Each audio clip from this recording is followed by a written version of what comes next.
audience. Loveline may contain sexually oriented content. Sexually oriented content.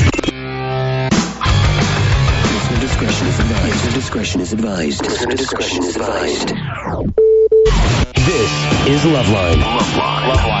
Loveline. With Adam Carolla and Dr. Drew. Hey, everybody, it's Loveline. I'm Adam, that's Dr. Drew. Phone number 1-800-LOVE-191. Dr. Drew is a board-certified physician and addiction medicine specialist. Dr. Drew is not in studio tonight. Dr. Drew is in New York. Why, Engineer Chris? Yes. He's running back to his mic. Oh, that's good. Sorry, man. Engineer Chris is one of those guys where I think he's cursed. Yeah. Drew. Listening. You ever think about this concept that some people, you know how you're always wrong when you jump in and complete someone's sentence? Yeah. And it's more than a coin toss? Yeah. I mean, you're at about 90%? Yeah. There's some people that have that in their life? Yeah. I think they used to call it the curse. I think Chris has the curse. I told Engineer Chris, I said, get ready with your microphone because I'm coming to you. And so I was going to say, Dr. Drew's in New York tonight. Why, Chris? Somebody dropped a nickel. Yeah, I was going to say that. But 10 seconds after I said, get ready with your microphone, I said, boy, it's pretty light in here. And Chris then walked around and was standing at the lights when I pointed at the mic. Nice. But look, he's working. He's a new broom. He's sweeping clean. Right. Drew, what's up with you? I just had to pick up a nickel. You know, it's interesting. What are you there shilling for? I'm working with Trojan, and I'm working. Trojan? Trojan Company. I thought you were working with another company. I am working with another company too. Whenever I come to New York, people pile on. You know. But it is interesting. I was doing What's the other company? The other company is a drug company that makes a vaginal estrogen tablet. Ah, the ass lube suppository. This is the vaginal lube suppository, vaginal atrophy treatment. It's very interesting stuff. I mean, here's the deal. You get old, you start drying up down there, right? Exactly. And you now becomes like one of those pig's ears your dog chews on. Exactly. Brittle and painful and difficult to enter. Leathery. And if you don't take these estrogens, now we don't use systemic estrogens anymore. We don't give women hormone replacement therapy so much. I mean, the ones you eat. Right. So now we got to put something directly in and on the vagina to correct all that. Or else people stop having sex, see? What is the difference, Drew, and as a man of passion, I know that's not an option for you, even as you get into your golden years. No. Golden. Let me say this. We used to, when women got past menopause, we would give them estrogen, right? Right. And now we figured out that that's not a good thing? Well, they're just sort of, we're working it out. I still think it is a good thing, but they're certainly not using it to protect against heart disease and strokes anymore. But they're ingesting estrogen, and the estrogen will have the same effect sort of topically if it's absorbed in a certain area for that specific area? Yes, exactly. But does it have to be a mucosal surface? Like, what if I put estrogen on my elbow? Would I grow a boob? You would not, but there are delivery systems that'll get through the skin, right? That's why we have estrogen birth control patches now. Right. That's hormone going through the skin. But they don't really have... There are rings you can put inside the vagina, and there are tablets, and there's a cream you can put in there. What about, for men... What about some sort of steroids or something? Couldn't you just rub that on your bicep or on your joint or something and not take it? No. Why not? They're Different, and again, to get enough levels to have effect on muscle, it goes everywhere. Right. I'm saying. I see. Right. You can get the mucosa moistened up with a little estrogen, but you can't get a muscle enlarged with that. Yeah. You know what I mean? It's more of a skin surface thing. Speaking of uncomfortable topics, I had to go to the doctor's office and drop a little semen sample. Finally. Today. Yeah. Finally. Yeah. Well, no, I have, what I think is powerhouse semen. Yeah. I mean, talk about, first off, no one's semen finishes like mine. Great finish. Great bouquet. Good, nice bouquet. I noticed that, yes. It's a nutty, woody, oaky kind of flavor. It's assertive without being pushy. Here's the point, Drew. How long can semen travel? explain how can it travel? I mean, if you dropped a sample, if you blasted a sample into a cup and snapped the lid on it, could you get across town with it? Yes. Right. Like how long would you say? I think you can go for a couple hours. Couple hours, of course. Of course, let me tell you the problem in life. I'll tell you the problem in life. The problem in life is we have a bunch of a-hole lawyers and a bunch of pussies. And what they basically do, and Drew, you do this yourself on occasion, they just give worst-case scenario. And then those people take it literally, and then they start screwing up smart people's schedule like myself, which is the doctor says to my wife, it's going to last 20 minutes. Oh. So how far do you live? You want to get the optimal thing. Yeah, and they want the best possible. But here's the thing. How far do you live? Well, the doctor's office is like in Encino or something. How far do you live? Well, I live about 22 minutes away. Okay, so that gets translated into Adam, you got to beat off in the hallway at the doctor's office. Now, I'm a right-thinking person. I'm like, look, if he told you 20 minutes, that means somewhere under an hour. Don't worry. I know doctor speak. Believe me, this stuff's going to be just as tapiocaing an hour from now as it is 20 minutes from now. Nice. But the point is now I'm in there trying to peel one off. And let me tell you something about beating off in a doctor's office. How about a little solitude for the man when he's trying to focus? You're hearing the nurses chatting their ass off in the reception thing. They're laughing. The phone's ringing. It's crazy. Thank God I have my ninja-like masturbation focus. Well, I'll tell you what. In the fertility clinics, usually they have little jack rooms. Well, you go and watch videos and produce. You line up with your buddies. You line up. That's right. But how far is the jack room off of the main room? It's pretty far off. It's out by it's by the jack lab. It's by the semen lab. I got to get out to the jack lab. How do I get to the jack lab? To the jack pole? To the jack pole. You know what's interesting? Drew. I got to tell you. Wait, let me. I'm going to switch topics a little bit on you quickly. Is that I was doing some morning radio zoos this morning. It is uncanny how many of them sound like you doing Ace Carolla. It's amazing. Drop trow. but they're not the young guy version of that. They're sort of the 50-year-old guy version of that. A lot of that. All right. Well, good. See, Drew, now you appreciate me. I do. So then it's weird because they bring you into the smacking room and they ask you, hey, you want to look at a movie or you need a Playboy or something? And to me, I got too much pride. You know what I mean? That's like when you're at the gym and some guy's like, you need a spot? You're like, no, I got it. You know what I'm saying? Yeah, I hear you. You don't want to look like you're not the ninja-like producer that you are. Plus, here's the thing about this place. The entire office is 300 square feet. The room you go into is a huge hollow core door with about an undercut about an inch. You can see the guy's shoes poking through, and it's right where the reception is. Like you literally just hear the conversations that people are having. And there's 3 people just watching you go right in. What are you going to do? Fire up a movie? They're gonna hear like Seika screaming through the hollow core door. Seika, oh my God. Oh, they're old school. Oh, my God. Do you realize I'm literally beating off 4.5 feet from where 3 women are all just standing around chatting? Well, that's not unusual for you. Let's be fair. Every syllable from every conversation. Come on. All right. I just want my dignity. Beat off right next to women before. I just want my dignity, Drew. All right. So you say sperm travels for about 2 hours. I think you'd probably. I mean, but they want to get the best case scenario. Well, let's face it. Come on. All right. All right. All right, I got some good calls here, Drew. All right, let's go. Oh, yeah. All right. Devin. Hi, how are you? What's happening, baby doll? 26? 26. I'm 19. Oh, very good. Well, it says 26 up here. Can you guys hear me okay? Yes. Okay. What's the question?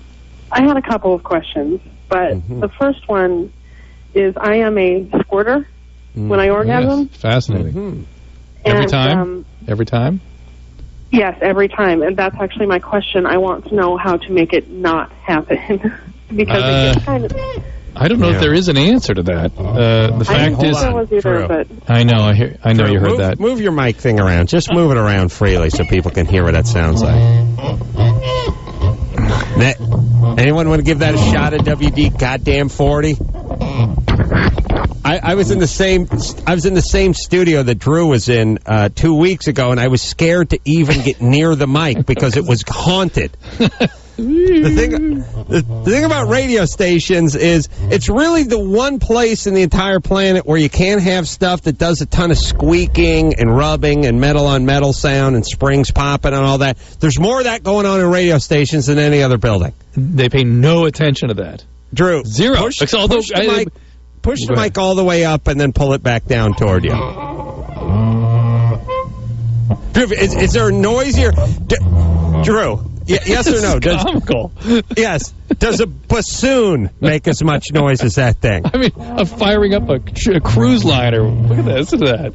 I know there's it does. It's like a novel. It's a novelty. It's like a Foley artist would use it if you're doing a movie about a haunted house. I mean, that is just me moving the mic. Seriously. Believe me, I sat in there for 2 days 2 weeks ago, and I was scared to even touch the microphone because every time I did. I think I can do an octet on this thing. Beethoven, here it is. I mean, I know, awesome. Now, you know how you would correct that, Drew? Not moving it. No. A little WD-40. 4 cents worth of WD-40. Yeah. I think if I hocked on this thing, it'd be 100% better. Please put some sputum on there. Please. All right. It's comical. All right, listen, back to the litter Devin. need. Yeah. Devin, here's the deal. There are women that do this, Devin, and women that don't. Women that do it sometimes, women that do it every time. And there's really no way to convert from one to the other. I don't know of any way that you can stop this other than maybe trying to do a little Kegel exercise. And is it always when you're having intercourse that this happens? Yeah. So it's not with oral sex? I can't with oral. Are you multiply orgasmic? Yes. Yeah. Why do you want to stop? It's a talent. It's a mitzvah. The sheets, or else we'll be sleeping in a puddle. I have to change the sheets. This isn't urine, is it? No. You sure? Because the urine problem actually can be corrected. How about you put a sack of kitty litter down there just to kind of wick it up? How about just a big old towel and just kind of, prepare for it? We do. We always have to keep a towel nearby. And my boyfriend doesn't like being on the bottom because it gets him soaked. He won't be on the bottom. 40 nights. Yeah. 2 by 2. Here's the thing. Does that song go about Noah? God, and he saw by Tuesday, the animals that came by Tuesday, big giraffes and kangaroos, children of yeah. Okay. Yeah, all what right. have we turned into here? Come on. A lot of retarded religious songs had to be sung when I was play a little cello. Thank you. Back that up. Here's the dealio. See, Drew, you always talk about this like, oh, this is awesome. Guys going to be into this. No, I they get tired after a while. I'm just saying it's something that women are ashamed of, and it's sad that they're ashamed of it. Well, I think I think there's a difference between self-conscious and ashamed. I don't think she was really ashamed of it. I think it was just one of these things where too much of a good thing. Cool and everything if you're making a porn film or you're with a dude on your honeymoon. But, year 3 into the relationship, it's getting a little old every time. Yeah. And she's trying to figure out a way she can control it, and I don't know, other than your Kegel exercises, if there's any way you could do that. Right. And maybe try different positions, ways that sort of don't. But it sounds like she's going that way each time. And it's a talent. It's a mitzvah. It's come on. It is, but every time she's multi-orgasmic. Yeah, but she's multi-orgasmic with intercourse. That's so far ahead of her. She's such a talent compared to her peers. She's way ahead of the game. Yeah. Way ahead of the game. But still, you got to do that thing where every time you want to get it on, you got to put something down. Yeah. All right. Let's see. Here's a very interesting question. Emily? Yeah. What's up, baby doll? You're 13. Yeah. Well, I don't really know what it's called, but it's like the flaps, Mm-hmm. The flaps? You know what I'm talking about? No. Mm-hmm. The flapster. The flaps. Hello? Can you hear me? You mean the vaginal, the internal vaginal... The ones that have Yosemite Sam saying back off on them? The flaps. Yeah. Yeah, thigh flaps. Well, one's longer, and I don't know why. That's very common. It's normal to have some degree of asymmetry, one side different than the other side. There actually are some surgical procedures that some women elect to have to correct that asymmetry. The most interesting one I've seen is actually a laser surgery for that. It's sort of bloodless. It just very quickly handles that problem. Is it bloodless because it sort of cauterizes the thing as it goes? Exactly. It burns it, seals it shut. Yes. Hey, Emily. Yeah. What would you say the one that hangs down, how much further does it hang down? Maybe like an inch. Now, an inch is pretty substantial. Is it thicker than your finger, the amount it hangs down? No. Well, yeah, maybe it's like the same. Okay, so it's more like half an inch. Yeah. Okay, hold on a second. Drew, there should be a class for all young girls called How Far Is This Goddamn Thing Away? You know what I mean? Just spatial things. How far is this GD thing away? How far is this GD thing away? But I swear to God, there's not a woman I know that knows the difference between like a nautical mile and 18 feet. That's why they can't park. That's why you ever get behind that chick who's turning right and doesn't think she can make it between the curb and the car that's parked in the next lane, even though there's 4 feet on each side of her? Yes. Has no concept that her car is 5.5 feet wide and she's trying to push it through a 13-foot area. Right. Zero. Yeah. I'll tell you, my wife thought one sheet of 4x8 plywood would cover the swimming pool once. I remember that. It's for a not party. only, we're going to dance on it. I know. It borders on retardation, Drew, and it's why I don't blame them. Obviously, there's some part of their brain that was never developed. There's some part of distance judging you need to hunt or to screw or something. You got to figure out how far to throw the rock. That is actually right, to shoot the arrow, whatever. That's actually what some of the researchers believe. Not only in distances, but also directionality. The men can find their way through, with direction easier than women, or more accurately. They sort of know where north and south is all the time. Right. I don't know a woman really knows. With me that I don't. I do not. I don't know a woman knows the difference between like 3 centimeters and 130 yards. Right. And you know what else? You know how guys get their spatial stuff? We stare at football fields and baseball diamonds our whole life. It's like first base. You know how far 90 feet is because first base is 90 feet away from home plate. Right. That, and we live it. We experience it all the time. Yeah, up. And if you're by watching a gazillion football games, 10 yards, 30 feet, you know what it's going to take. You can always see everything's yards. Women don't have any yards. They need yards. All right, so the point is 1 inch is too much because that would be almost sort of freakish. Mm-hmm. But half inch is still fairly substantial, Emily. Mm-hmm. Well, all right, so here's... It is an inch, I think. All right, whatever. Did you measure it? No. Listen, things will change as you go through, as you mature. Just give it some time. Relax. It ain't no Not big a big thing. deal. Not a big thing at all. Guys don't care about that. That's right. Are you worried about what guys might think one day? Exactly, yeah. No. Relax. No. Okay. They don't care. But look, I got. Like, why? Why? Yeah. Well, God is a vengeful God. Number one.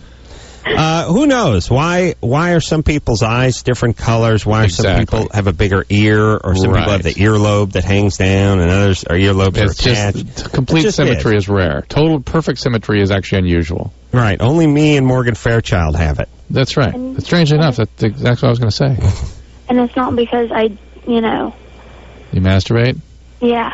No, it's nothing to do with that. That's good, that's fine. Relax. All right. It's all and good. Here's the other thing, too. Everybody, I've figured it out. I've figured life out. I'm ready. Here we go. And go. Here it is.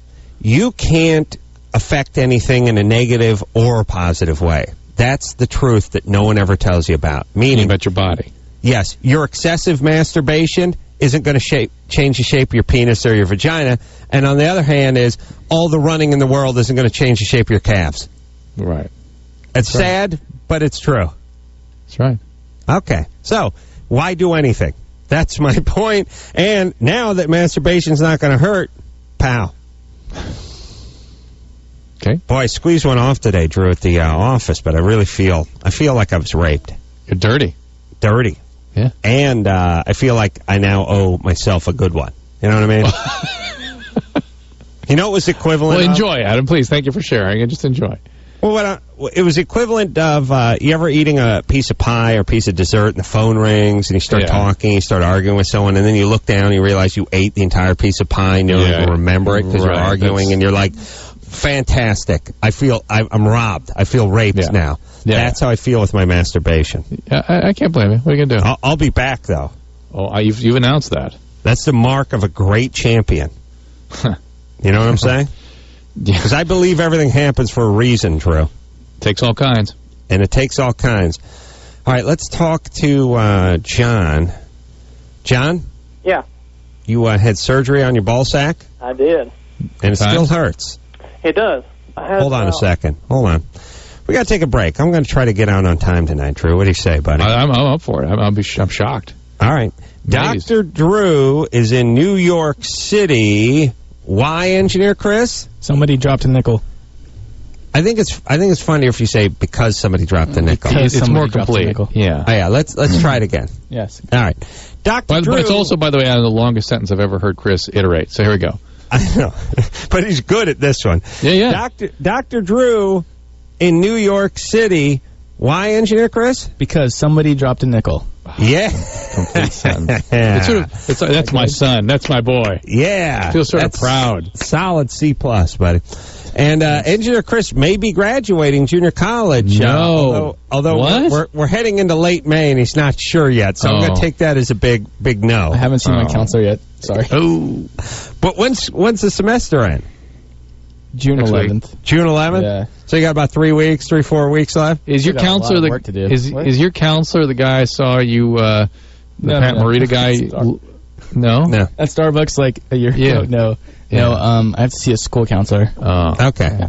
All right. Now always remember, you take advice from those guys, but those guys are bigger flunkies than you or I could ever hope to be. Really? Oh yeah. Absolutely. Drew. Yeah. Junior college counselors? Yeah. So junior college counselors like a fat guy who runs a weight loss clinic. You know what I mean? Yeah. Like, really, how much can you listen to the guy? Really? Taking his advice? He's not so much advice, but he's telling you the ropes. We give you all right. You have to tell them what you want. You know? All right. He's talking about Atkins while he's eating a giant hoagie with mayonnaise dripping off it. Nice. All right, let's take ourselves a little break. We'll be right back with John and his ball sack after this.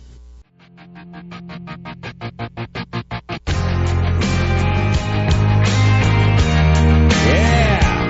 Woo! Oh, yeah. What? Gotta get it on. It's getting dangerously close to finger popping time, Drew. Oh, no. You know what I'm saying? Yeah, I hear you. Yeah. Oh, yeah. Hey, Drew. Yeah. Let's see if you remember from last night. Adam. Carolla. Adam's masturbating on the park with his jacuzzi. Right? Yeah. See, I got a plan, everybody. I want to replace Marco Polo with Adam Carolla. Yeah. I think it could go too. I reckon there's more school-age, pool-age kids that know my name than Marco Polo's. That's what I'm going to say. Well, that's right. And maybe they've heard of Marco Polo, but only from the game. They don't know what he did. They don't know what a brave man he was because he wasn't scared, right, Drew? Well, that's what we discovered last night. Yeah. Based on that fourth-grade rendition of his history. Engineer Chris pulls stuff translated from crayon by retards and gives it to me. All right. You ready to rock here, Drew? Let's go. Dr. Drew, by the way, in New York City tonight. Why, Engineer Chris? Somebody dropped a nickel. No, see, I knew we'd forget the because. Okay. Remember the because? Sorry, man. Are you ready? Yeah. Dr. Drew in New York City tonight. Why is he in New York? Because somebody dropped a nickel. That's right, buddy. That's going on your reel, too. John? Hello? John? How's it going, buddy? You're 20. What's up? Well, on April 13th, I had surgery on my boys. Mm-hmm. And both of them? On one. One of them. Mm-hmm. All right. The right one. It had a spermatocyl. And I had it on the 13th. But spermatocyl. Yes. Yeah. Is that what it's called? Yeah. Well, it's not called a Smurf-maphicil. Well, you're the doctor. I don't know. All right, good. Here we go. Go ahead. And so, but the doctor said it would be quit hurting in about 3 weeks, but now it only hurts when I get an erection. And now I don't know if that's normal or what, but I guess you're the guy to talk to. So how long ago was the surgery? Do it on the 13th of April. Mm-hmm. So about a month ago. Yeah. Yeah, it'll go all the way to normal. Why did they operate in this? They usually don't. Well, see, that's what he said the first time. Then I went back and he said that this could be problematic in my future because I'd like to have kids, and so they decided to take it out. That's interesting. And now they really don't do that now. They tend not to operate on those. Maybe was it real big? Well, that's nice to hear, by the way, that they removed one of your nuts unnecessarily. On the ultrasound, it says about 1.5 inches. That's still pretty small, but okay. Anyways, that's fine. It's out. It's done. That's the end of it. All right. And by the way, every woman listening pictured one of those giant workout balls that you roll on at the gym. When you said 1.5 inches across. Yes. They all pictured something you couldn't carry in your car. Oh, my. Yeah, because they don't know size. Really, there's got to be a class for that, Drew. Yeah. I'm not sure it'll work. I'll tell you how it works. You just stare at a tape measure. Yeah, like we used as a carpenter. But see, you as a carpenter, it sort of sunk in. It doesn't have to sink. You know, our brain will only take on what's designed to take on. You know what I'm saying? If we're not wired to take on certain information, it's very hard to get it in. I'm going to put that to the test right now. Dr. Drew is in New York City tonight. Why, Engineer Chris? Because somebody dropped a nickel. See, he said because. But he's set up for that. He can do it. Yeah. Talk about wiring to take on. Nice job, buddy. I wish I had a treat I could throw him. Thanks, man. No, I'm not a dog. Drew, do we have any engineer treats? I would immediitely throw. I need some sort of bait bucket on my belt that I could just keep tossing you something. It'd be like Snuffles. Sniffles. Yeah, it's that dog that loves sausages. Yeah, no, I know. There was that cartoon dog that would fly up and go to heaven every time he had a liver snap. Diana? Strangely, that was on Quick Draw McGraw. Yes. Bunch of animals. What? Okay, anyway. Diana?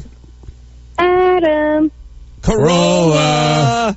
Okay, I just had to do that before it started. I'm sorry. It could catch on. Diana, do you have a pool? No, I don't. Okay, well, this conversation is terminated. I'm only interested in people that can sort of perpetuate the Adam Carolla. Hey, her friends could have a pool. Ooh. Diana. Yes. Do you know anyone who has a pool? Yes, I do, in fact. Okay, good. So, if you want to come and use that one, sure. Well, I don't need to actually show up, but if you could use this summer when you guys are playing what used to be called Marco Polo. Sure, not a problem. I can do that. The Adam Carolla thing, I think that'd be awesome. Yeah, they all listen to Loveline anyway. So well, let's see if I can play it by the pool. Diana, go ahead, baby doll. Okay, first of all, I'll give you a little bit of background information, but not too much, because I know you like to know what the question is. When I was younger, I was molested by my father, so you don't have to ask where Daddy is. Beautiful. And, yeah, well, went to therapy, went to court, went back to therapy, and it's all good now. Good. Good. So, yeah, I'm 18, and because of the whole thing with my dad, my mom read all the books, followed all the instructions. She was very strict. She watched my interactions with just males in general just because she wanted to make sure, because she read, as you've often said, that we either get like asexual or extremely promiscuous. Right. Good for your mom. Right. Oh, yeah, no, I have an awesome mom. Yeah. Well, you just to put a finer point on it, you get both. You get hypersexual. You go back and forth. And then I run into you when you're like 28 and a half. Yeah, I think that's kind of what happened, because I was afraid to even masturbate until I was 17 and out of my parents' house. Right. But anyway, I lost my virginity this weekend to a buddy of mine, but I'm 18 and he's 23. Mm-hmm. And I didn't know if that was a decent age range or a borderline age range. Decent. It's some fine. I had no problem with that one. Okay. If you were 17, it would bother us a little bit if you were 17. It's a little bit. I bet you it feels funny for him because really you're sort of just out of high school and he's sort of into the workforce or graduate school, that kind of thing. Well, he felt really bad about it at first. Like, he was really into it, but then, like, after the first time, he was like, oh, my God, what have I done? I feel like a child molester. I was like, no, I'm 18. I'm an adult. How many more times did he bang you after that? 10. 10 times? Men are great. Well, but hold on. He did it with a heavy heart. Yeah. His head hung low. That's the beauty of guys. He banged her the first time, and he had trouble looking at himself in the mirror. He really did. So he only banged her 10 more times. Oh. Imagine if he didn't feel bad. He would have put a hole in her. Oh. Don't you love guys? Oh, yeah. I know, man. Let me tell you how long you feel bad for. Whatever your refractory period is. That's how long you feel bad for. If your refractory period is 30 seconds, you feel bad for 30 seconds. If it's 8 hours, you feel bad for 8 hours. Oh, my God. Yeah, I wish that weren't true, but that's true. It's so true. It's only 10 more times. Over the course of 48 hours, okay? It was like... all right. Obviously, he was struggling with this. Obviously. Stricken. He was stricken. Yes. Stricken. Yes, he was. Stricken. Did a lot of soul-searching while he was banging you, probably the 7th through 10th time. A lot of soul-searching. Okay. All right, he dug deep, Drew. Anyway. I see that. Yeah, so a couple of questions. This probably sounds really dumb, like I don't know what I'm talking about, but I don't. I feel kind of sore. Is that normal? Yes. Yes, okay. Particularly since you've done it 10 times in a 24-hour period. 11, actually. 11, whatever. 48 hours. 48 hours, 2 days. Yeah, the vagina is not meant to withstand all that, unfortunately. Many vaginas are not. Well, and the other thing, the next question is, after the first 2 times, I bled, like, a lot, and it scared the hell out of me. So, is that normal? Yeah. Not? And more than not, that's probably... Were you near your period? No. I bet that's really what made him step back and really assess things before he moved up and banged you. Right, that's when he was feeling stricken again.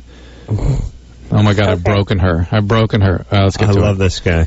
All right, and this is a friend of yours? Yeah, I think he kind of did it as a favor. Let me tell you something, Favor. Favor is I go down on you for one Beatles song and then I'm out of here. Oh, my. That's a favorite. That's a favor. I don't think he would have gotten much out of it. I mean, seriously, it's not like I knew what I was doing. Listen, most guys would prefer the chick just be dead, quite frankly. And they could do what they will. No, I wouldn't go for that. But Christ. Drew, no? Many guys. Not most guys, many guys. No, but listen, that whole she really knew what she was doing thing is more like we would replace that with hold still and trying to focus on number 11 here. You know what I'm saying? Yeah, I understand. We would rather have clay than a sculpture to hump. You know, a finished product.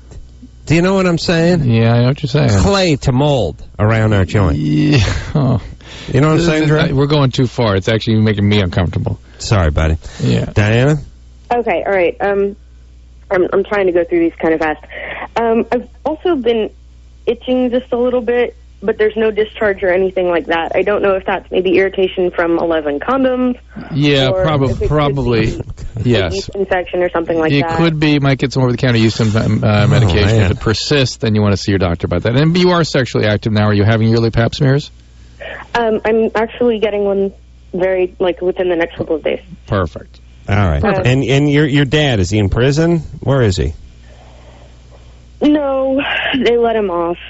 Ooh. But he was indicted. Like, they sent it to the grand jury with a count of just sexual assault of a child, and the indictments came back with 2 counts, one of aggravated sexual assault through contact and aggravated sexual assault through exposure. So, I mean, there was evidence there. It just, the prosecutor dropped the ball and pissed me off really bad. And your mom was never abused? No, she wasn't. She's lesbian, but she was never... She was abused. She was married to this guy for a while. Baby, she was abused. She was married to this guy for 5 years because her family ditched her in Oklahoma, and the only thing she could do to get a new family was marry someone. No, so she's a trauma survivor. All kinds of horrible things. She's a survivor, though. Yeah, we get that. She was abused, baby doll. That's it. Sorry. Yeah. That's how it goes. That's why she married this guy. That's why she's a lesbian. God bless you, though. You went to therapy. Your mom did what she could, and it seems like you're smart, and you've come out on top. Although, man, you had a lot of love stored up for this guy.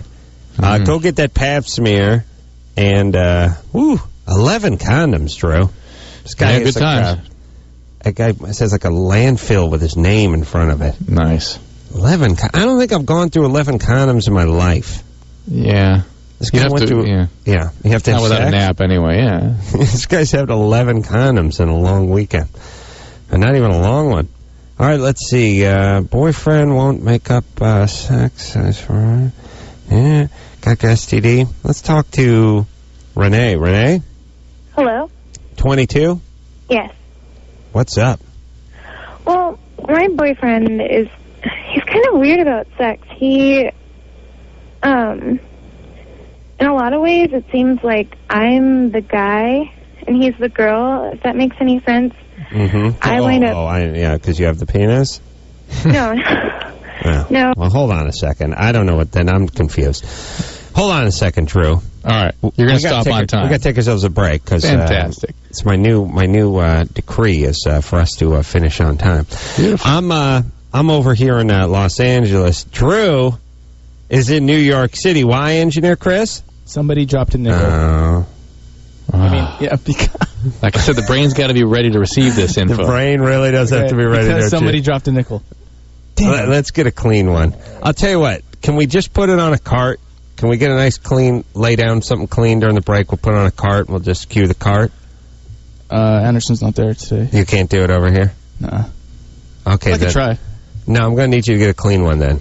Okay. I'm over here in Los Angeles tonight. Dr. Drew is in New York City this evening. Why, Engineer Chris? Because somebody dropped a nickel. That's right. Yeah. We'll be back with Renee, who may possibly have a penis after this. Yeah. I'll tell you what. That's what. I'll tell you what. Phone number. 1-800-LOVE-191er. I'm Dr. Drew. No, you're not. I am Dr. Drew. Okay. I am Dr. Drew, and that's Dr. Drew, too. It's two Dr. Drews. Phone number. Fax number. We need your emails at. Dr. Drew is in New York City tonight.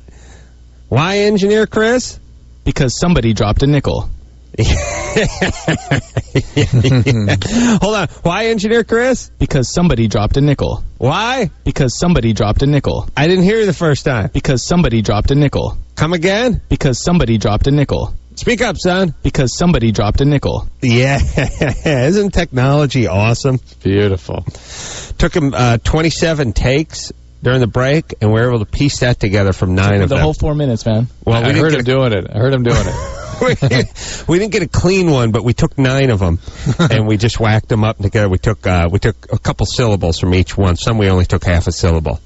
All right, but the point is it's all worth it. Why, Engineer Chris? Because somebody dropped a nickel. All right.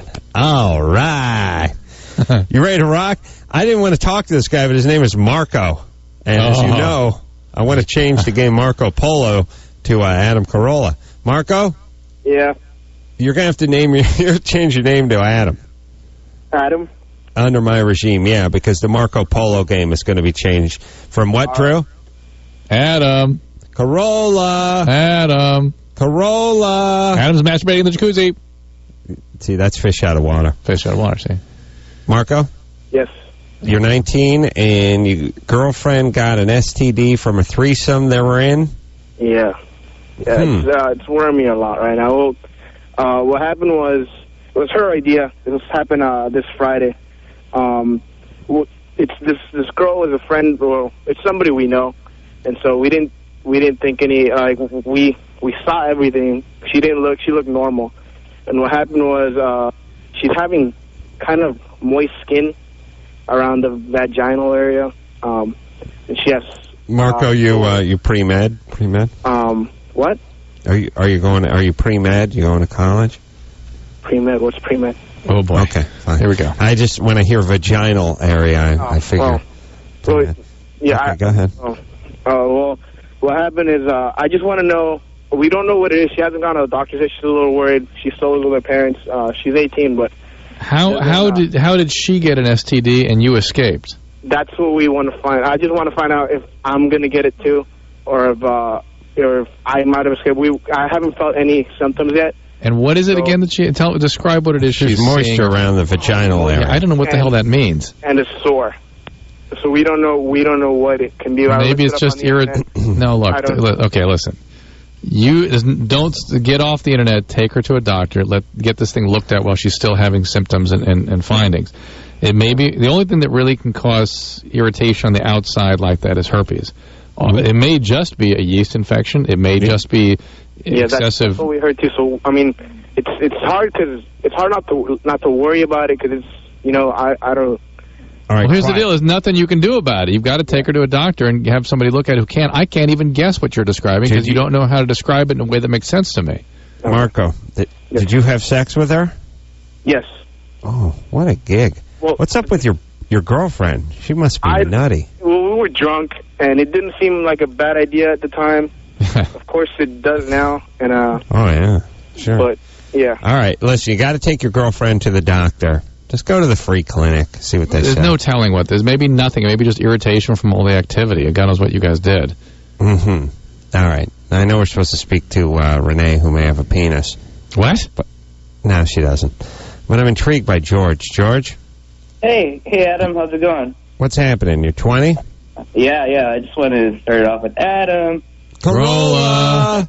Thanks, buddy. My question is, I wanted to ask you and Dr. Drew, what the role is in culture in making predictions about someone's future. For example, you say if a girl's father's not there when she's growing up, she's going to grow up to be this type of person, or if she's beaten up as a kid, she's going to grow up to be this type of person, right? Not the type of person. It's more how they will, the way they'll experience themselves. In relationships. What they're attracted to. Right. What they'll be attracted in relationships, and it will speak volumes about how they regulate emotions. Yeah. It does have a lot to do with that. There's an element of this kind of person, but it's mainly we can predict who they're going to end up with. Right. But, who they're going to be attracted to. My story is, I'm Asian, and growing up, I grew up in predominantly Asian American society, and growing up, if I did something wrong, like I busted the windshield or I shaved the cat, I would be beaten with a stick. And I'm 20 years old now, and I'm realizing maybe that's not the best way that I grew up, but I don't think I'm screwed up. You think it might? I've always taken it as a culture thing. If you do something wrong, you're taught a lesson. No. What about the Asians? I know they're a disciplined culture, but they? I thought they just beat themselves. I didn't know. Well, I think Asians. I actually believe that Asians are more resilient than Caucasians. They have a high degree of resiliency. But that's notwithstanding that. I'm Caucasian. I'm judging. Notwithstanding that, Dad's a Caucasian. How could you say that about it? Notwithstanding that, though, having somebody that you rely upon for your safety, making you feel powerless, will affect how your brain develops. And the thing that will result in is difficulty with emotional regulation. It will make you attracted to people that are a certain type of person. It will make you need high levels of arousal in sexual experiences. So you may need sort of fetishistic kinds of things. So it affects you. Now, does it destroy you? No, it doesn't necessarily destroy you. Does it make you likely to abuse your children? Yes, because you think that's how child rearing is supposed to be done, but it has a profound effect on the trajectory of your brain development. The idea of mental health is to have an integrated central nervous system, so you can regulate in a flexible and integrated way. Physical abuse tends to interrupt that development. Okay. But here's a trivia question. I don't know the answer to this one, but I have no idea what the answer is. But the black mamas seem to put the smackdown on their black kids quite a bit. and the Jews don't seem to do much beating on their kids. I don't know as far as the prison populace, how that goes with violent crime. I couldn't tell you if there's more Jews than blacks in prison or vice versa in there for violence. I just don't know the answer to that. But it'd be interesting to find out if there's any correlation. Yes, Drew? Whatever you say, Mr. Carolla. I don't know if there's any correlation. Again, I don't know what the populace is of violent criminals in the joint. I don't know if there's any connection between beating the crap out of your kids and them beating the crap out of society. But it'd be interesting for someone to look into one day, wouldn't it, Drew? We ought to do a study like that. Well, it ought to be a study. But you might have to judge. I don't know, though. I don't have any answers. I couldn't tell. Right now I'm leaning Jew. I figure there'd be more of them in there. But I'm not sure. So we'd have to look that up. Engineer Chris, maybe get on the internet, find that out.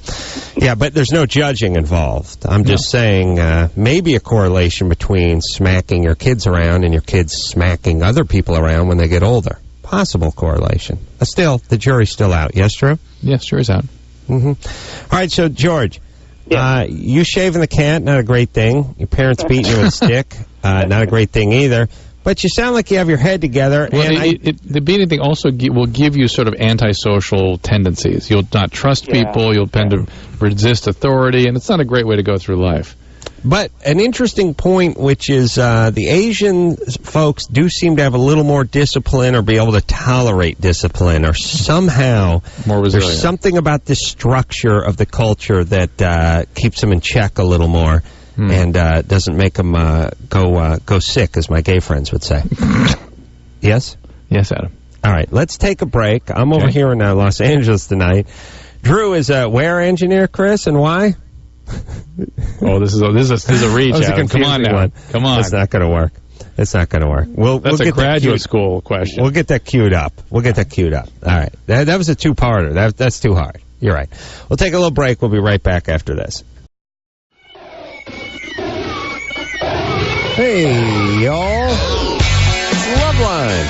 I'm Adam. That's Dr. Drew. Phone number 1-800-LVE-191. Dr. Drew in New York City tonight. Why, Engineer Chris? Because somebody dropped a nickel. How come? Because somebody dropped a nickel. I didn't hear you. Because somebody dropped a nickel. One more? Because somebody dropped a nickel. 5 more real fast? Because somebody dropped a nickel. Because somebody dropped a nickel. Because somebody dropped a nickel. Because somebody dropped a nickel. Because somebody dropped a nickel. All right. You see? Talk about precision. He's on top of it. I'm pretty fast. Do that one again. Yeah. Come on. Engineer Chris. Now listen, kid, I told you I was going to put you on the air when I first met you 2 years ago. Right. All right. Yeah, right. Here you go. Okay. We're going to get back to the phones and speak to Renee, who's 22, who I started speaking to about an hour ago and then got bored with. Renee? Hi. Your boyfriend, you were saying that you feel like the man in the relationship. In a lot of ways I do, especially sexually, because I feel like I'm the one who instigates things the most, and I feel like I'm the one who really tries to put him in the mood instead of the other way around. And how often are you guys having sex? Well, not as often anymore as we used to. How often? Gosh, a couple times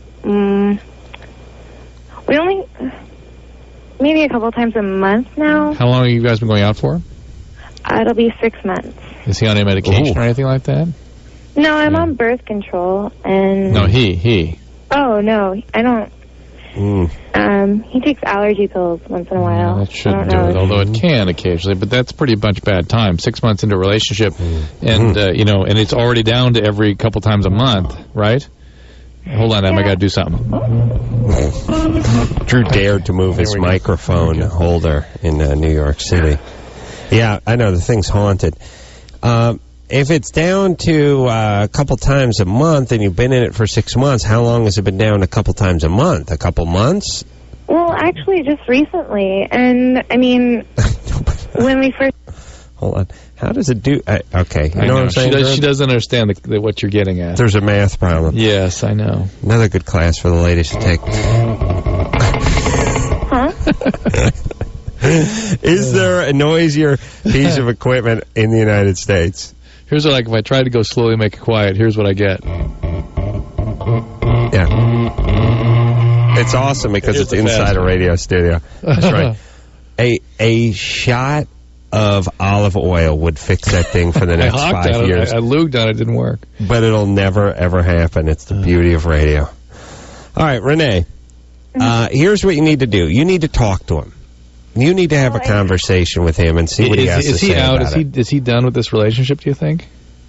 I don't know. Or do you think this is his normal rhythm, that just normally he's one of these guys that just doesn't have sex that often? Well, there are those guys. I was trying to have sex with him, and I said, well, do you even want to? And he said, well, not really. Whoa. And I said, well, if you don't want to, you need to tell me instead of leading me on, because... There's smoke coming out of your ears? Drew can't. Drew still is trying to digest that last sentence. It's interesting. This thing I did for the VagiFem people today. This intravaginal. But listen, VagiFem. It's just the name for their tablet, their vaginal tablet. And world's worst boxing nickname. VagiFem. You're a VagiFem. Hailing from the Boston area and fighting out of Nevada, Las Vegas, James VagiFem Tony. Yeah, it's bad. Yeah. But we did a Harris poll on sort of how frequently people are having sex. And Harris is a weird thing to do for VagiFem because it sounds like hairy vag. All right, dude. All right, come on. Are you high? You went out and smoked pot before we came back in. Harris and VagiFem. Harris, you got the word pole, Harris, vag, and fem all in the same sentence. Awesome. Come on, buddy. Go ahead. You did a poll. And how frequently people had sex and how happy they were. And of course, people are having sex more, 1 or 2 times a week, where describe their relationship as happy and satisfying and all this stuff. But what I found interesting is there was like 10 or 20% that were sort of rarely having sex and still describe their relationship as satisfying. Not as satisfying as the frequency people, but they're like, hey, we're fine. We never have, but it's all right. That is like, people are, you realize when you look at the data that people are all over the place with this. In reality, some people's, clocks are, ticking rapidly, and some are barely operating. Well, Drew, you don't have to speak to the good folks at VagiFem or the Harry Poll to find that out, because as you know, I've been saying that since you met me. Yes, you have. Yes. Drew, have you known anyone who knows as much as I do? I never have. It's amazing. Well, you've declared yourself a genius, and you were right. Mm-hmm. What are you going to do? Yes, because I have great instincts. No, it's sort of like you channel all the world's info. Right, and you know why I don't read books, Drew? Because it gets in the way of the Tao, the stuff that just flows through you. Yes, I don't want people and their cockamamie theories getting in the way of what I know is right. Right. Thank you. Right. Same reason I don't look at the globe or maps. All right, so we need to figure out, is this, and Drew, a few years ago, you would have said, come on, the guy's 23, he's done, it's over with. But now, I do kind of say that. There is an element of that, but what if he's the 5% where, hey, it's his rhythm? And that's the question here. So, Renee. Yeah. You need to figure out whether it's just the guy's rhythm and he's just sort of getting into his pace and he's on a 2 times a month pace, or he's pulling out of the relationship. Well, when I asked him about it, I said, is there something from your past that makes you unable to... No, not past. Just this is biology. Everybody's sort of biological rhythms are different. Now, so yes, your past can affect all that emotionally, but the reality is, particularly for men, their biological rhythm is set by their genetic endowments. Yes. Hey, Renee, not the size of the penis, by the way. No. I think that's what she thought. What's he do for a living? He works. He works. Adam, you got that? Adam, hang on a second. Get that down, Adam. I promised I had a point. She was going to say something. Okay, he works where? He works at an electrical. It's an electrical warehouse, I guess. An electrical place where people work. All right. He works at a place so they sell like electrical parts wholesale or something. I think so. All right. So wait a minute. I imagine like some sort of transformer facility or something like a power plant. Electrical warehouse is just a place that sells electrical stuff. All right, Renee. All right, I think you need to talk to him and figure out what's going on. Now, Adam, I have a question. Yes, an interesting question. Now, do you think that we could sort of derive anything or any conclusions from the kind of job the guy is doing? In other words, you think the guy, and this is just speculation, the guy that's a 2-time-a-month sex guy is a guy that's going to kind of work in a warehouse and kind of, glide through life, as opposed to the guy whose metronome is going rapidly and he's out driving, working hard. Well, you know what I mean? Those things correlate. It's an interesting point. I looked at it the other way, but you may have a point looking at it this way. And certainly, Drew, who is a man of boundless passion and a white-collar man who doesn't know the know the meaning of the word "knock off" at the end of the day. There is no end of the day. It just keeps going into a new day for this man of passion, this driven man of passion. That's right.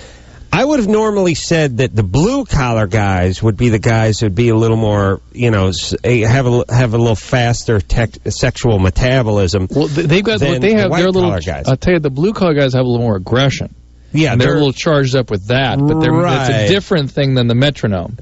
No, I think you may be right in the sense that it's almost like there's a perception that blue-collar guys are tougher than white-collar guys, but the reality is white-collar guys probably stay in better shape, work out more, and are actually physically stronger oftentimes than blue-collar guys, but the blue-collar guys are more aggressive. Right. And maybe it's the same thing sexually. Yes. Like the blue-collar guys are the guys who do the cat calls. The blue-collar guys are the guys that are going to the strip clubs. But the white-collar guys are the driven, A-type personalities who are actually just humping like savages. Taking care of business. Well, one could argue that a lot of the reason these guys are making money, driving nice cars and living in nice places, is just in the never-ending pursuit of poontang. Well, that's not exactly what I was saying. One could make that argument. Well, you could make that argument, but the fact is many a scholar has made that argument. Many a scholar. The force of will, the life force within us, affects many areas of our life. You know what I'm saying? And Drew, there's no real separation between your zest for life and your passion. That's right. You're a guy who looks forward, who moves forward. And when you work, that's how you work. And when you eat, that's how you eat. Mm-hmm. And when you love, that's how you love. Yeah, that's right. That's what I'm talking about. Because Drew is a man of passion who is what was that creepy word? He's also a sensual man. Oh. A man of great sensuality. So you don't do it's sort of like when you take these I don't know, Richard Branson types or something. Right. You get the feeling like whatever, if they're starting an airline, they're 110%. If they're flying a dirigible around the world, they're 110%. And if they're banging a chick, they're 110%. Right. Yeah, I'm going to go with that. And a guy who wants to have a bong load, set his life and work in an electrical warehouse. Yeah, like he's a little bit on autopilot. Yeah. But Drew, maybe we're making too much of this because still they're the guys who just like to hump and the guys that don't. And they seem to be able to turn that on and turn that off, sort of regardless of what they're doing or what their income is. I agree, of course. And so we were just sort of speculating out loud. Let's get back to calls. It's interesting. It's interesting. To you and me, it's nobody else listening. So anyway, is this thing on? Renee doesn't need to talk to. I mean, does need to talk to this guy and find out what the deal is. What the facts are. All right. And by the way, if he's a 2-time-a-monther and she's a twice-a-weeker, he needs to kind of step it up a bit on her behalf. Which he can. That's right. James? Weird when they don't do that. It's weird. 23? James? James has been on hold for 55 minutes. Oh, great. Says he and his dad both have crooked penises. Good times. Dad had corrective surgery. Well, Peyronie's, a sort of, there's a certain percentage of Peyronie's that's not acquired. It's just sort of in you. And I wonder if he's one of those cases. What do you mean not acquired? Well, my understanding is there's an acquired Peyronie's, meaning it just sort of happens from repetitive injury or that sort of thing, just repetitive use. And there's others that just sort of spontaneous. How many joint-related injuries can you have? What do you mean, repetitive injuries? Well, when you're working it a certain way and over vigorously. Oh, really? Yeah. I thought I had guys calling in every night saying, I think I curved my dork, and you tell them it's not. Yeah, it's not usually that. Now, you have to really,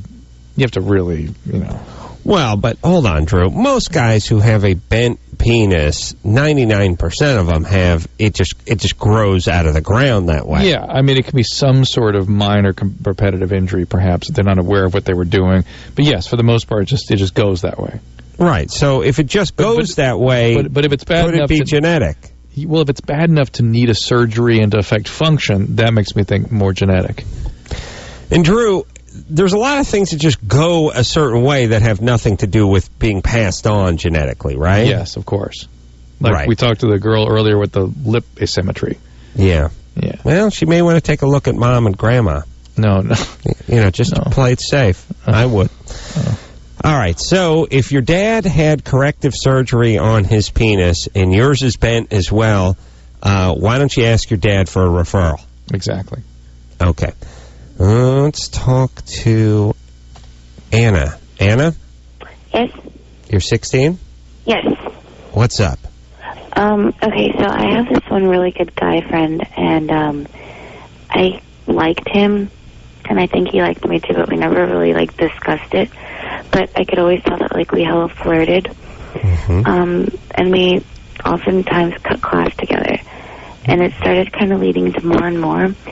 And then one time we just went to my house, and we were watching TV, and we got into wrestling because he's on the wrestling team. And then it kind of led up to my room, and we got up into my bed, and we were about to get into having sex, except he couldn't get a hard-on. Bad times. What's the question? So I was wondering now, he got a little bit weird about it, and I can understand that he's embarrassed and, he's trying to be a tough guy, and then all of a sudden he can't get a hard-on. And I just don't know how to approach him now, because I'd rather we just kind of forget the whole situation, go back to being good friends. But I don't know how to talk to him anymore. I don't know what to say. Do I say, hey there, no big whoop, you couldn't get a hard-on, or... No, I don't think that's going to work. But why don't you want to now go further with the relationship? I do, but...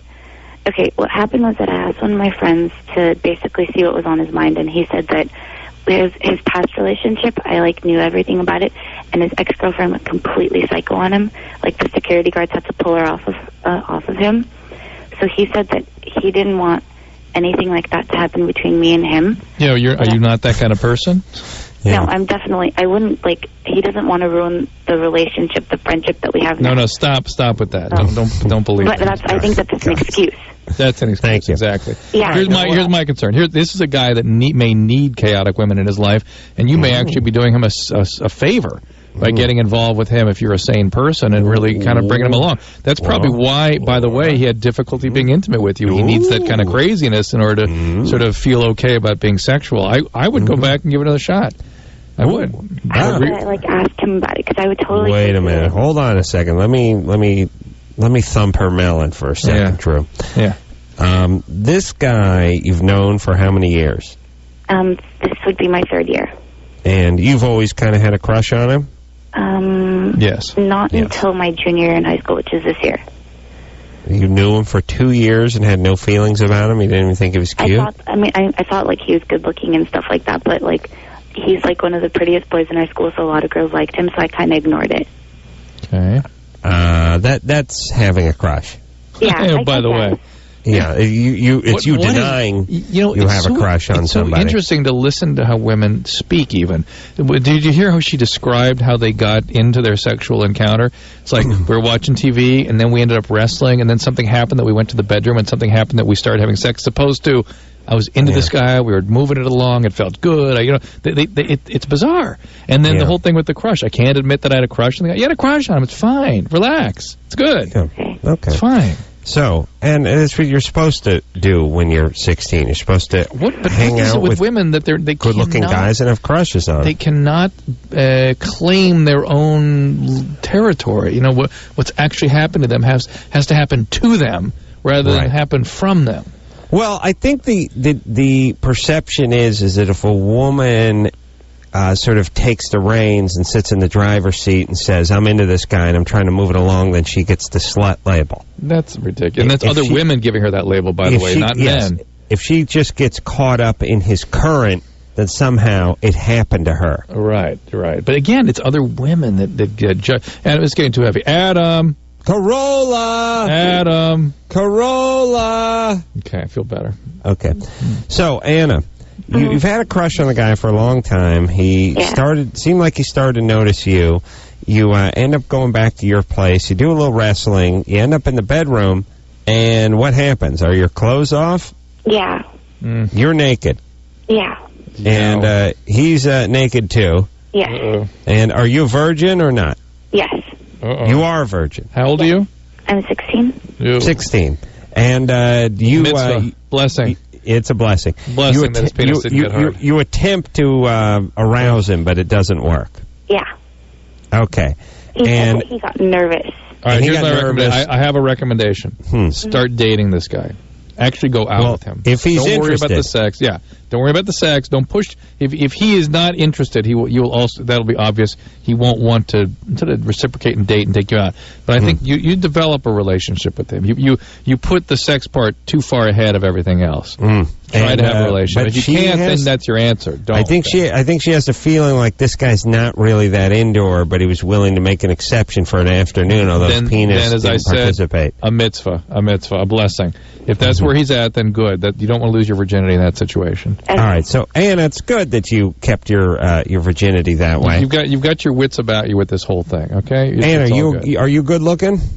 I hate when you ask these questions. I consider myself good looking. Yeah. You have other guys interested in you?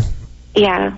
Well, maybe the sort of big man on campus isn't what you need right now. Maybe you need just a good guy who will treat you right. You know what I'm saying?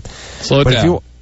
I don't know. I know the guy's humiliated a little bit, but I just don't. He's known her for 2 years, Drew. 2 or 3 years. It's a little suspicious, but yeah, a little worrisome.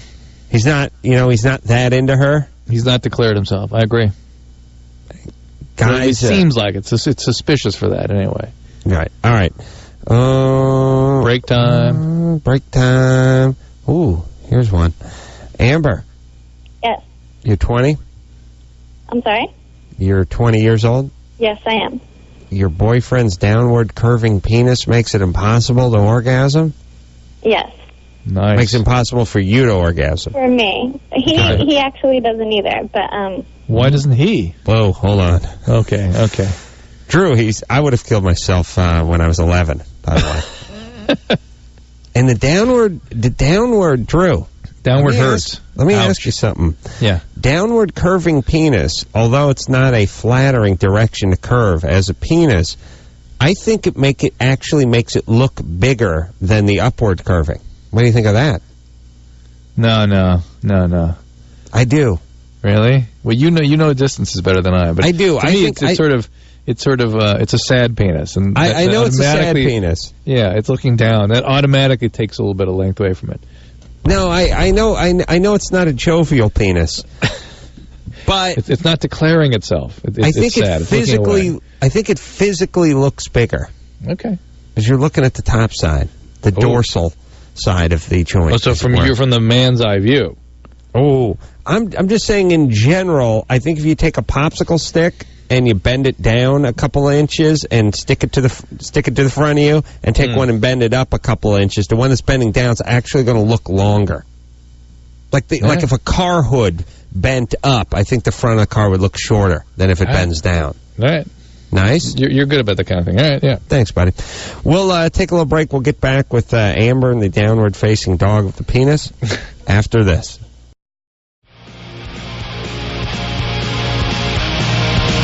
Hey, everybody. This little show we like to call Loveline. My name's Adam. Friends know me as Ace. And that's Dr. Drew. Dr. Drew is in New York City. Why is he there, Engineer Chris? Because somebody dropped a nickel. How come? Because somebody dropped a nickel. Come again? Because somebody dropped a nickel. 2 more times? Because somebody dropped a nickel. Because somebody dropped a nickel. That's right. Engineer Chris. See, that's how it works. 27 takes, a couple breaks ago. We were able to cobble that baby together. Sounds clean. Good take, buddy. Sounds good. Thanks, man. And again, do you got a reel? Do you got a reel going? You got a tape? Oh, not yet, but I'll put one together. Get a little air check going. Okay. I'll pass it around, see if I can get you something. You know people? I do. Oh, cool. I know folks in radio. I know the Grease Man. The Schmeggy Schmeggy. I know Lycus. Blah. Blah. You know Howard? I know Howard. I don't know what he sounds like, though. Oh, okay. All right. So, you give me that thing, I'll spread them around. All right, dude. All right. What were we talking about? Oh, downward. Downward facing peni. Down dog. Amber? Yes. Okay, so boyfriend has a penis that curves downward. Mm-hmm. You don't have an orgasm through intercourse. No. And neither does he. No. All right, so here's the thing. You would probably not have an orgasm through intercourse anyway. Well, but the question, though, is does the pain from the curvature require her to have him stop, make him stop, so he doesn't have an orgasm either? See what I'm saying? No. Well, he says he doesn't have an orgasm because he takes a lot of supplements, like a form of, what's it called? Like for weightlifting. I forget what it's called. Creatine? Yes, stuff like that. So he says it's really hard for him. He must be taking steroids. Yes, that's what it was, steroids. Well, he doesn't, but... Steroids make everything not work. So he's taking that thing, you probably haven't heard of it, because it's not in the news very often. It's that thing that weight people take sometimes to make them things bigger. It's called, what's it called? Steroids. Oh, yeah, that's it. Have you heard? Yeah. Have you heard of that? Yeah. Okay. So he's taking steroids, you call them, Amber? Well, I mean, he says that he doesn't, but I don't know. He says he takes supplements, but not steroids. But anyway, so that's supposedly why he can't orgasm. But I don't care about him. I care about me, so... Yeah, that's very big. That's a great relationship. Yeah, you got to have kids. So your question is why, what is it? Why can't I? Have you ever had sex with anybody else? Yes, I have. And you're able to orgasm with other guys? Yes. During intercourse? Yes. All right. Well, then it's not a funny question. Most women can't during intercourse, right? Amber, you must be hot. Yeah? I don't know. You could say that, maybe. What do you look like? I am about 5'5", and I'm a redhead. So far, we're just pushing. What do you got? I got a little leather down there, but keep going. Leather? No, I'm not going to keep going. You're not? No, everyone's going to know who I am. Okay. Hold on a second. All right. Well, that's enough of her. What a pain in the ass. Well, the listen, fact who is, cares? Break up with the musclehead. All right, here's the deal. She doesn't realize that other women don't orgasm with intercourse just because she's experienced something. She assumes the rest of the women do. It's unusual to have an orgasm with intercourse, particularly at her age. The fact that she could do it with other men put her way ahead of the curve. The fact that he's got sort of an abnormal curvature may make it uncomfortable for her and obviously mechanically, therefore, difficult to have orgasm. So, there you go. Now it's oral sex with him. If you ain't having an orgasm as a dude, I mean, even if you're on the juice, you should be able to get one off at 22, shouldn't you? When they're on lots of it, sometimes they really shut down. Wow. Yeah, they really can shut down. Wow. Bad times. Yeah. All right, let's see. Let's talk to Amanda, who's 16. Amanda? Hello? What's happening, baby doll? Nothing. Oh, you want to hear my problem? Sure. Okay. Well, like earlier in the show, someone called and they were talking about how if, like, your dad leaves you or something like that when you're younger, then, I don't know, you, like, grow up and you, like, act differently or something like that. Yeah. Yeah, I don't know. Well, like, my dad left when I was 6. He just, like, abandoned my family. Mm-hmm. And, it's pretty traumatizing for you, huh? Oh, it sucks. Like, I don't remember him at all. Like, nothing. It sucks so bad. And I just hate him so bad for it because I think that's so cowardly. It's so interesting. You hear her voice, she sort of fades in and out like a 6-year-old quality. A little that.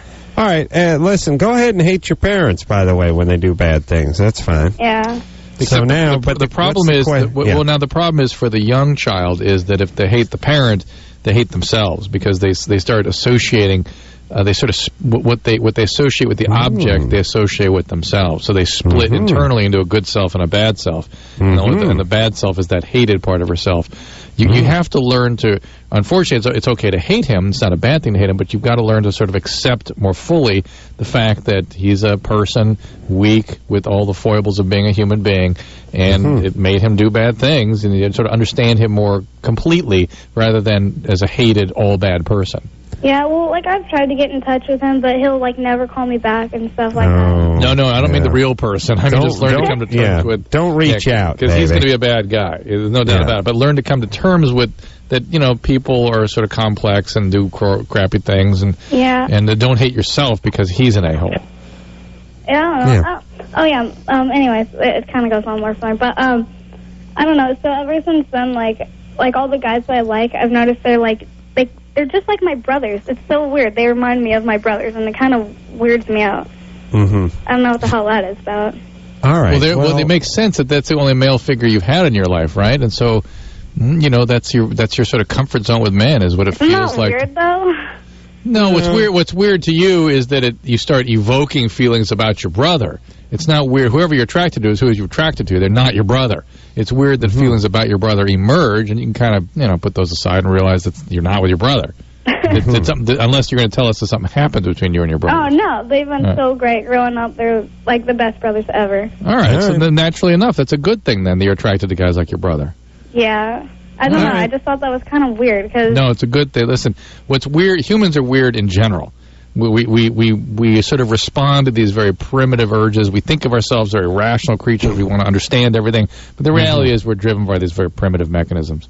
All right, Amanda. Adam. Carolla. Adam's in the jacuzzi masturbating. Here's the thing. I think women have this much more so than men do, but that feeling of having to reach out to the person that screwed them over time and time again many years ago, and then the sort of further disappointment when the guy doesn't come through. Women have that reenactment gene. Yeah, big time. Men do too, but women do. Yeah, everyone has it, but women really have it. Yeah. Like, you know, I sort of, my family was sort of out of it, to say the least. I just wrote them off, and I don't really, I don't talk to them too much. I do when I have to, but in general, just kind of stay away from them. You sure do talk about them a lot, though. I do. I do, because it's good fodder for the radio. Oh, but is that what you talk about it when we're by ourselves talking on the phone? How dare you? How dare you? How dare you bring that out on the radio? That was nothing short of an attack. How dare... I'm going to do my double pump, how dare you. I haven't done it in a while. How dare you? How dare you? See? It's good. The double pump. I felt it. Yeah. But I think it's more the chick thing that keeps going back and keeps getting hand slapped by the same guy. Forget it. He's a bad guy. He ain't into you, but that doesn't mean because you're bad. It just means he's a bad person. Right. And here's what your job now is. Your job is to have such a great life that you never have to think about the guy again. There you go. And eventually, 10 years from now, when you make a ton of money and you're having a great life and you got beautiful kids, he's going to want to come around and reconnect, and you tell him to kiss your hairy black ass. Yeah. Thank you. All right, let's see. Let's talk to Rachel. Rachel? Hello? You're 18? Yeah. I've kind of got this problem where it's hard for me to get off unless if I've got some pain while I'm having sex. Okay, and go ahead. All right. Did you hear that? No, give it about 30 smoke detector? I think I might have. Well, she is calling from Bakersfield. Give it about 30 seconds there. But in any event... Bakersfield, by the way, has a program that if you have a smoke detector that's not chirping because there's a low battery in it, they will actually, the city will provide you with one. Oh, nice. That's nice. I don't hear it. But did you have any sort of physical mishandling when you were growing up? When what? Did anybody strike you when you were growing up? Well, I mean, yeah, I've had my share, but, you know... Well, that's where that comes from. True, she's calling from Bakersfield. Of course, she's had her share of beatings. But the fact is that when you have that happen growing up, think of it as sort of burning out your arousal centers. It shatters your ability to sort of regulate those systems when you're growing up, and that makes you need to experience higher levels of arousal in order to feel aroused. Make sense? Oh. Mm-hmm. Oh, okay. Well, Rachel, let's focus on a more purposeful conversation. Do you have any kids? No. Okay. Do you have a boyfriend? Not at the moment. All right. What are you doing at the moment? I'm in my room smoking a cigarette. Oh, okay. And then when you said not at the moment, and I said at the moment, I sort of meant like, you know, just in general, what's going on? You going to school? You working? Both. I go to school and I work, and Junior college, Rachel? I don't know. High school? You can say that I don't really. Let's see. Can't. What country are you from, Rachel?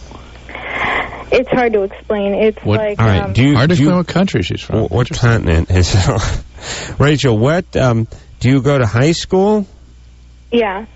You do go to high school? Yeah, I'm on my last year. On your last year. Is it regular high school, or is it the little one in the corner with the ashtrays? No, I go to regular high school. Regular high school. All right, so you're 18, so you'll be graduating soon. Mm-hmm. Are you going to graduate? Yeah. Okay, so you graduate in just a few weeks, right? Mm-hmm. Okay, and then what? Just, planning to go to college. Junior college? Yep. Okay. Yeah. Don't waste your time, Rachel. Don't waste everyone's time. Don't bother with junior college. How about you get a job, you get some money, you get some things. You know what I'm saying? I've lost track of this conversation. I have too. Rachel, don't go to junior college. Okay. Adam. Carolla. Adam. By the way, these are your peers, Engineer Chris. This is the folks you get to rub elbows with. Cool. It's ends up being a tart on tart F fest over there. Okay. Thank you, Rachel. Here's the plan. Don't get pregnant. Okay. All right. I'm going to answer for you. Rachel, by the way, sounds very depressed. Rachel, are you very depressed? Yes. Too depressed. Ooh, nice. She hung up. Too depressed to even answer. Yeah.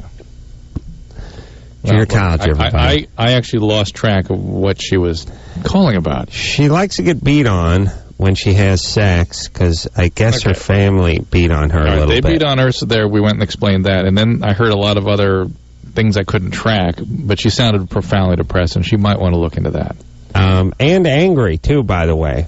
Oh, yeah. Because beaten on. That guy that called earlier that asked about being physically abused in childhood, isn't that okay? Well, this is how you end up. You're angry at everybody because everyone's coming at you with a whip as far as you're concerned. Well, here's how I can always tell people are pissed off. It's the 3 Mississippi rule. Yeah. Where you go like... question. Yeah, what are you doing right now? 1 Mississippi, 2 Mississippi. Working. Yeah. And where do you work? 1 Mississippi, 2 Mississippi, 3 Mississippi. The store. The other thing that abuse does to people is it makes them grandiose. It makes them responsible for the world, responsible for all the bad things that happen to them. A recovering guy once, I heard him say in public, he said, I feel like crap. I'm not much, but I'm all I ever think about. Mm-hmm. That's what happens with abuse. Yeah. All right. So, boys are going to be a long life for Rachel. Mm-hmm. High school, smoking in a room, heading for junior college. All right, here we go. Taking a break. Come on. All right. Let's break it down here. I would just love to... It's downer night. It's just downer night. No, it's not downer night. Only Rachel's been a full-blown Adam, that's at least we have to break through. No, I'm saying, Rachel, please do something. Yes. please do something. Put down the cigarettes and start exercising, or get some Find something that therapy, makes you or talk feel to like a counselor. you're doing something worthwhile. Get a job. Donate your time at the animal shelter. Do something that makes you feel good, that gives you worth. Here we go. And junior college, you ain't going to find it there. All you're going to find is more depressed, horrible student stoners wasting their lives away and complaining about the man. Really, here's the thing. The only people they should let into junior college are the people who don't want to go to junior college. People go to university. The people who actually want to go to junior college shouldn't be allowed in. Those are just horrible high school students that are looking for a 13th grade and not to have their stepmom on their back. Nice. All right. Please, Drew. Please, let's end this junior college, and let's get Adam Carolla to replace Marco Polo in the swimming pool. Take a quick break. Engineer Chris, by the way, still not sure if he's graduating in 2.5 weeks. He's got to look into it. We'll take ourselves a quick break. We'll be right back after this.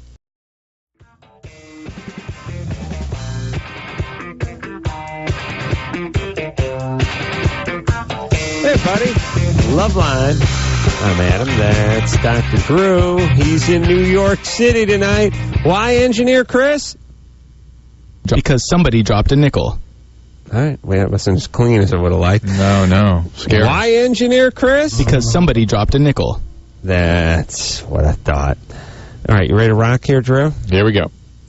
Gary's nipples get sore and swollen when he works out. Sometimes even lactate. Why? Yeah. He cries. Gary? Yeah. Lactating, really? Yeah. I don't know if that's what it is, but stuff comes out. Stuff comes out, yeah. Yeah. Are you on a medication? No, nothing. No, I was taking some like supplements when I was working out, like creatine and stuff, but it was nothing, no like medication or nothing. Do you smoke a lot of pot? I used to a lot. A lot. When did you stop? A year ago. So I suppose it's possibly still related to that, but not typically. I would suggest you do bring it up with a doctor for two reasons. In young men your age, there can be something called a prolactinoma, or a prolactin-secreting tumor of the pituitary gland that happens once in a while. Also, thyroid problems can cause this, and then nothing. It could be just nothing, but yes. I see. Anyway. Yeah, okay, so go to the doctor, because this could be, guys aren't supposed to be lactating, and it could be something more important. Right. There you go. Christina here is 16. She called 2 years ago. Ooh. Hi. Her mom heard the call and sent her to boarding school. Ooh. Yeah. Why did you call 2 years ago? I had sex and unprotected, and I was wondering the chances of pregnancy. And your mom would have known my mom was listening and came into my room actually while I was in the middle of the call. Wow. And she heard everything. So about a month later, she found out I was doing drugs, and I got sent to Las Encinas, which I know that's where Dr. Drew works. And I was there for about 2 weeks and got sent to boarding school for 19 months, all girls. Wow. Yeah, it was a rough 2 years. So. How was the all-girl boarding school? Oh, gosh. It was crazy. It was just like one big house with 58 girls living in it. We all just, oh, man. Yeah. And so are you better now? Oh, God, yeah, my life is amazing. Like, I'm completely sober. My mom and I get along. I've been home for about a month now, and things have just been going amazing. So. Right. That's an amazing, it's it's a great story. Maybe it's good. So it's good that your mom heard the phone call. Absolutely, it's a good thing. Yeah, I mean, it was a blessing in disguise. At first, I was, I ran away for the night after she had heard it, and it was just terrible, and I was doing so much drugs, and there was a lot more than just sex, so. Right. Yep. Now Drew's going to screen his kids for sure. Oh, absolutely. Are you kidding? He was thinking about it before, but now it's game on. I just want you to know, you guys both are so amazing. Like, you guys are great. Thanks, Christina. Okay, so when I got sent away 2 years ago, I was, like, really ugly and pretty fat, and I just was not, like, very attractive. And I go away, and I've lost a lot of weight, and I just changed a lot. And, like, I don't want to sound, like, conceited, but I feel like freaking everyone wants to only be my friend for the way I look. Mm-hmm. And it's so lonely. And I hate it. Like, I feel like I have almost no friends that care about... Wait a minute. Wait a second. Girls want to be friends with you because of the way you look? A lot of them, too. Well, they think because I was at an all-girls boarding school that I'm floating both boats these days, but... Oh, my. Are you extraordinarily beautiful, or are you just not fat anymore? I don't think I'm that great looking, but I guess people compared to the way I used to look, that they... Yeah, but here's what I'm saying. Why, because people want to be your friend, you have to look at it as, oh, they only want to be my friend because I've lost 25 pounds. Because I get, like, people call me and they're like, dude, you look so fucking... I want to go right. Hey, are we listening there in Westwood 1? All right. I don't know. That's what happens. Girls are like, dude, you look so effing hot. I'd like to be your friend. Not sure that's the case. I'm not sure that's the case either. I don't really, okay. Anyway, here's the thing, Christina. Mazel tov. You've licked drugs. She's 16. She's been sober for 4 weeks now, Drew. God bless her. She's moved back home. She's getting along with her mom. Let me say this to everybody. Stop being so goddamn conceited. If somebody wants to be your friend, maybe they want to be your friend. The world does not revolve around you. Everyone doesn't think about you all the time. And you don't have to sort of have a motivation or assign a motivation to everyone who wants something from you or wants to hang out with you. It's a horrible way to go through life. That part where you go, oh, yeah, they complimented you, but you know what they really meant. Right. Or they only want this because of that. Or, you know, they only want to hang out with you because you're on the football team or you're the cheerleader. Well, who cares? Here's the whole thing, everyone. Try to build yourself a life that's attractive. Make yourself a store and make the storefront, get a nice sign and put some nice crap in the mirror. I mean, in the window, in the store window. And then people will come in. And then you don't have to go, oh, they're only coming in because you got a nice sign. Right. Well, yeah, that's how it goes. Look your best, act your best, do your best, be interesting, be clever, be smart, be whatever, be athletic, be whatever, and people will be attracted to you. And then you shouldn't blame them for that. Right. Okay. Let's take a little break. Drew, how's your storefront doing, buddy? I need to work on it a little bit, I think. Okay. We'll be right back after this.